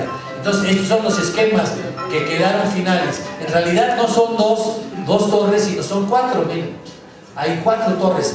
De la planta 1 a la 50 tienen esta geometría las plantas. Y aquí está el puente. Hay un puente en el piso 52, creo, este puente, que comunica las 2 torres. Aquí están, miren. Son las 2 torres que no suben completos y son los 150 pisos. Este es el puente famoso porque allí se filmó una película que nunca he sabido el nombre. ¿Recuerdan? Una película de Sean Connery, en donde se salen por la claraboya y aquí creo que caminan o corretean a alguien aquí encima, etcétera, etcétera. Alguien a que le deben pagar mucho para corretear a 50 metros de altura, ¿no? Bueno, quiero decirles, por favor, la anterior, si eres tan... Miren, cuando uno le pregunta a César Pelli en una mesa redonda allá en la Universidad Nacional de Tucumán, él es tucumano, pero vive en Estados Unidos hace muchos años. Entonces, ¿cuál es el centro de la composición de su proyecto? Su proyecto fue el único que presentó 2 torres iguales. Todos los demás proyectos eran torres desiguales y con distintas geometrías y distintas secciones. Él es el único que presenta, y él dice: el centro de la composición de mi proyecto es esto, es el vacío. No es el lleno, no es la torre de la derecha ni la izquierda, sino el espacio central, el hueco. Y recuerda una frase de Lao Tse, antes, ahora Lao Tzu, en las nuevas traducciones del chino, que dice en una traducción libre que hago yo del inglés, dice: arcilla moldeada en una vasija nos es útil por su oquedad. Las puertas y ventanas nos son útiles por su vacío. Dice: del ser de las cosas tenemos la posesión, pero del no ser tenemos la utilidad. Entonces, esta idea del vacío, así como el espacio interior que habitamos y vivimos, es el centro de las composiciones desde nuestro punto de vista. Pelli lo maneja a nivel espacial diciendo que el centro de la composición de su proyecto es el vacío que existe entre las 2 torres. Bueno, todos los elementos ornamentales, todos van con la geometría 4, 8, 12, 16, como el modelo de las plantas de la torre. Bueno, ¿para cuántas maquetas les gusta que haya hecho Pelli en el transcurso de la obra, desde el principio hasta fin? Pues él dice: hice 1200 maquetas. desde las más pequeñas hasta una escala natural en donde el material de recubrimiento se puso en 2 o 3 pisos de la torre. El material no es aluminio, sino es acero inoxidable, porque según Peli, el acero inoxidable refleja el color del sol, es decir, el sol de la tarde tiene estos tintes rojizos y eso lo refleja el acero inoxidable, cosa que no hace el aluminio. Claro, es más costoso. Otro ejemplo de Michael Graves, el famoso postmodernista. No, perdón, esta es la de Renzo Piano. Es un centro cultural que se llama Juan María Tibalú, Jean-Marie Tibalú, en Nueva Caledonia. ¿Dónde está Nueva Caledonia? Caledonia está hasta allá. Cuando ustedes mandan a alguien, hasta allá está. Está a 1500 kilómetros al noreste de Australia, imagínense. 1500 kilómetros al noreste. Es una isla. La historia es muy larga. Fíjense, Jean-Marie Tibalú era un líder independentista de Nueva Caledonia. Y entonces, ustedes saben, el país que está colonizando a Nueva Caledonia desde hace muchos siglos es Francia. Y entonces, ustedes saben qué le pasa a Jean-Marie Tibalú en los años 90, lo matan. Y entonces hacen una fundación cultural en su nombre, porque resulta que allí se produce en esa pequeña isla el 50% de litio o del bario, que son materiales de enorme valor por toda la industria de las telecomunicaciones ahora y la industria de las computadoras. Entonces sigue siendo territorio francés colonizado y hay este centro cultural en nombre del líder independentista. Esta es la sección, estas son las peinetas de madera con alma de metal, vibran un poco con el paso del viento y son áreas de exposición a lo largo de 1 kilómetro, de una tira de 1 kilómetro. Bueno, quiero decirles, Renzo Piano dice lo siguiente, dice: cuando yo gané este proyecto, yo tuve que quitarme el traje de arquitecto europeo para ponerme una vestimenta de arquitecto de las islas de los mares del sur. Entonces contrató a un antropólogo, el más capacitado en el conocimiento de la cultura kanak. La cultura kanak se escribe con 2 Ks, kanak. Y entonces, de acuerdo a la cultura kanak, él desarrolló a lo largo de 1 kilómetro distintos elementos arquitectónicos y escultóricos simbolizando la cultura, el amor, la muerte, la relación entre los ancianos y los jóvenes, etcétera. Todo lo hizo a lo largo de un recorrido, cambiando su vestimenta, dice él, de arquitecto europeo a arquitecto de los mares del sur. Bueno, otro ejemplo, este es un hotel en el norte, en la costa norte del Mediterráneo de Egipto.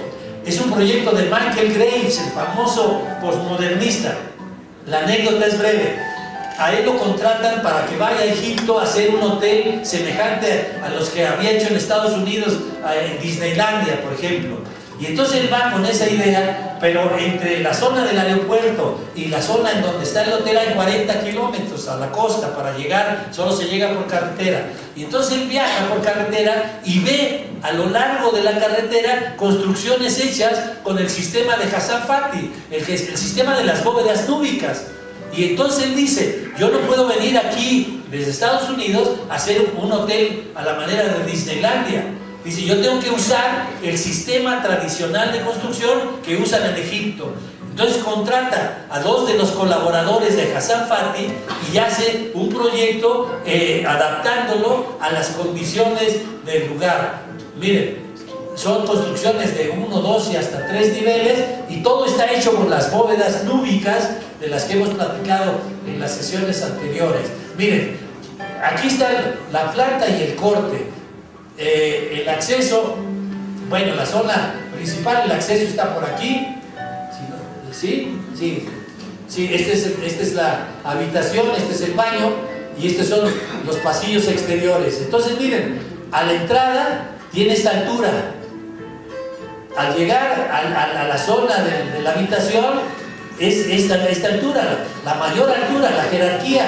Al llegar a la zona del mueble junto a la ventana, tiene una altura menor. Lo que habíamos platicado de la diversidad no lo hace dando la misma altura. El vestíbulo de la habitación tiene una altura menor, la habitación tiene una altura mayor, el baño tiene una altura menor.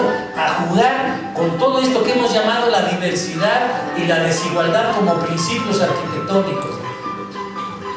El interior, aquí está la cúpula central, el espacio es bastante generoso en altura, y los exteriores también, con los elementos para los parteluces por las condiciones del sol, las condiciones formales, bien, la bóveda de la recámara, las bóvedas de los baños, el vestíbulo para entrar, el pórtico a la entrada, con distintos elementos, etcétera, etcétera, etcétera. La diversidad de la que hemos platicado. Bueno, esta es otra obra de Eladio Dieste, ya en Latinoamérica. Esta es una bodega en el puerto de Montevideo, un claro de 50 metros, o 55, ya no recuerdo, por 84 de largo. En otras palabras, un campo de fútbol. Y entonces miren lo que hace Eladio Dieste. Este sistema es su sistema constructivo.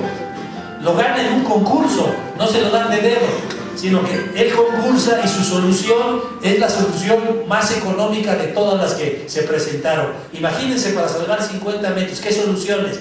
Pues obviamente sistemas de dientes de sierra, sistemas de madera laminada, sistemas de estructuras espaciales, todos los sistemas que ustedes crean y conozcan para salvar 50 metros, él concursó con cerámica, con ladrillo de 12 centímetros de espesor, y él hizo la solución más económica. Esta es la sección transversal, esta es la transversal, perdón, la longitudinal es la otra. Son formas, les llama bóvedas gaussas, porque el perímetro de las bóvedas se asemeja a la gráfica de Gauss, de la fórmula de Gauss. Bueno, otra obra de él, la iglesia de la Atlántida, un claro de 14 metros aquí, de 17 metros, y la entrada principal, este es el coro, este es el campanario, obviamente, la cubierta, y la entrada al nártex principal de la construcción. Igual, el interior, miren, todo hecho con cerámica. Los muros son muros conoidales, una curva arriba que se va metiendo y entrando, y una línea recta abajo. O sea, geométricamente se llaman conoides. Entonces, según los muros conoidales, esto es el altar, aquí están los servicios del altar, aquí está el presbiterio y aquí la sala. La foto está tomada desde el coro, por esta desde la parte alta. Se pueden hacer huecos para luz cenital en distintas partes, igual las paredes. Este es el altar y esta es la pared del fondo del presbiterio, ¿sí? Este es un gimnasio allí en la ciudad de Durazno, a 120 kilómetros al norte de Montevideo. Entonces, otra vez es un claro de 45-50 metros, con las bóvedas gaussas, de 7 metros de ancho por los 45 o 50 de largo. Este es el rosetón que está en la iglesia de la ciudad de Durazno. Igual. Este es otro edificio desconocido para la historia de la arquitectura. Esto está en España, en la ciudad de Terrassa. Es un edificio, si el edificio del Galpón de Dieste era de una cancha de fútbol, este edificio son 2 canchas de fútbol, pegadas por el lado corto.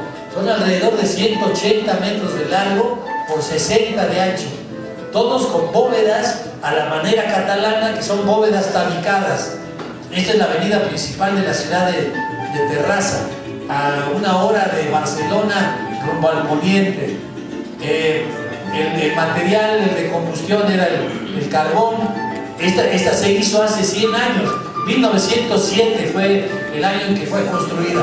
El arquitecto se llamó Luis Muncunil, te insisto, totalmente desconocido para la historia de la arquitectura. Y miren, cubiertas de 8x9, pues casi este salón, más o menos. Cada una de estas es el tamaño de este salón en números redondos. Nada más que hay 7 bóvedas así por 20 y tantas en el otro sentido.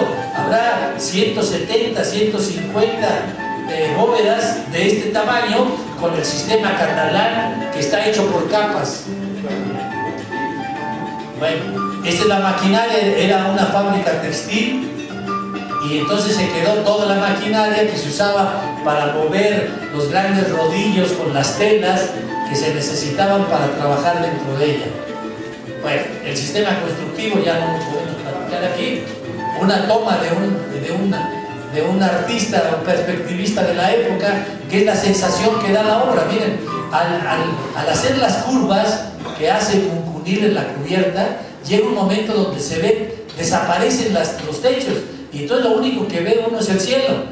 O sea, fíjese, no había luz eléctrica. ¿Cómo iluminar un espacio de 60 o de 70 metros por 170 con luz cenital?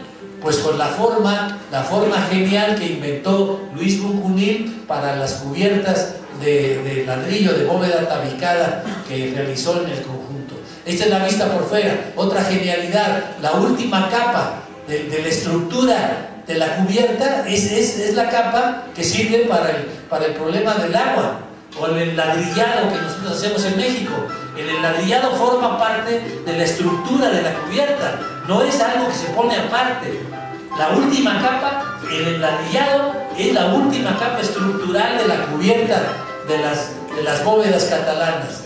Eso hay que platicarlo con calma. Sé que estoy presentando mucho material, pero prefiero a que sea mucho para que provoque muchas dudas y más que limitarme a pocas imágenes. Esta construcción la hizo Simón Vélez, el arquitecto colombiano. Regresa, por favor. En Hannover, en el pabellón, en un pabellón de particular de serie, se llamó en Hannover, Alemania, en la Feria Mundial del año 2000. Todo está hecho en bambú, menos los apoyos que son de madera maciza. Pero miren lo que hace Simón. La cimentación, el dado de la cimentación lo hace en una media esfera, pone conos de metal y ahí inserta las columnas que van a soportar todo el edificio. Quiero darles datos. Esto tiene 28 metros de aquí a acá, y acá tiene 7 para acá y 7 para acá. 42 metros de extremo a extremo, 28 metros y volados de 7 metros, todo con bambú. Bambú que se llevó de Manizales, Colombia.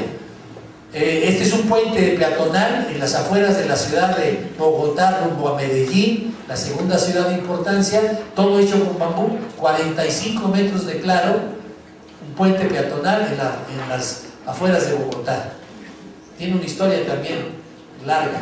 Esta es la vista interior. Todavía no estaba abierto el puente cuando yo estuve allí, no se podía transitar porque tenía una serie de tensores y de aparatos para medir las deformaciones de la cubierta y del piso y obviamente de toda la estructura de bambú. Este es Fruto Vivas, arquitecto venezolano, autor del pabellón de Venezuela también en la feria de Hannover. Este es el Club Táchira, hecho aquí abajo está Caracas, es un valle rodeado de montañas, y aquí abajo está la ciudad con un eje longitudinal, no sé si es norte, sur o oriente, poniente. Esto lo hace en los años 50 con el ingeniero Eduardo Torroja. Estos son los árboles para vivir. Miren los volados que hace con estructuras metálicas y con una geometría muy libre, provocando tiros de aire desde la parte inferior hacia arriba para la ventilación de los pisos superiores. Se llama Fruto Vives. Este es el pabellón de Venezuela en la feria de Alemania. Estas son lonarias, o sea, telas plásticas sobre estructuras nada más que se mueven. Aquí tienen unos ganchos que con la temperatura, unos sensores térmicos que al elevarse la temperatura se sueltan y se empiezan a mover como las puertas de los carros deportivos estos de los Maseratis o ese tipo de coches, que las puertas se levantan hacia arriba, no se abren lateralmente. Con el mismo sistema, aquí el asesor de la construcción fue Fray Otto, el célebre ingeniero alemán, autor de la mayor parte de los edificios de la Olimpiada de Montreal. Bueno, este vuelve a ser Barragán, y bueno, su célebre escalera, pero esta es la escalera que va de su estudio hacia la estancia, pero esta es la escalera principal. Pero ¿qué le ven de extraño en la escalera? Tiene barandales, ¿cómo ven? porque en el original no tenía, pero como Barragán habita esta casa desde 1947, en 47 Barragán tenía 45 años, nace en 1902 y vive esa casa hasta que se muere. Entonces, regrésale, sí, por favor. Entonces tuvo necesidad de ponerle barandal ya en la época final de su vida, para poder subir y bajar con cuidado la escalera, puso barandales. Bueno, los jardines que están en General Ramírez número 12, creo, junto a su casa, la que originalmente iba a ser su casa, y son los primeros jardines que hizo Barragán en los años 40. Y el detalle famoso, la escalera, el muro que cae en el centro de la alberca. Y otro detalle aquí, ¿qué observan del espacio? Este es el comedor, pero ¿qué observan del espacio de Barragán en la casa esta de Gilardi se llama? ¿Qué observan? No hay luces, no hay salidas de luz. Lo que se dice, que hay que comprobarlo, yo no sé si es cierto o no, es que él aquí en estas mesas tenía unos pequeños cubos de madera donde llegaba con las lámparas, como las lámparas de los viejos respiradores, y ponía las lámparas y entonces alumbraba el espacio de distintas maneras. Pero no hay ni arbotantes, ¿lo ven? Tampoco hay salidas en la cubierta. Entonces toda la luz era una luz ambiental provocada por él y cambiada cada vez que iluminaba los espacios. Yo creo que lo que está faltando en las obras de Barragán es visitarlas de noche para ver cómo se iluminan y cómo cambian los espacios con esta iluminación nocturna. Bueno, creo que estamos terminando. Ya terminamos, fíjense. Y ya terminamos. Son las 8:10 de la tarde. Discúlpenos ya, 10 minutos. Nos vemos el próximo sábado, los que puedan ir, y los que no, el próximo lunes a las 6 de la tarde. Gracias. Muy amable.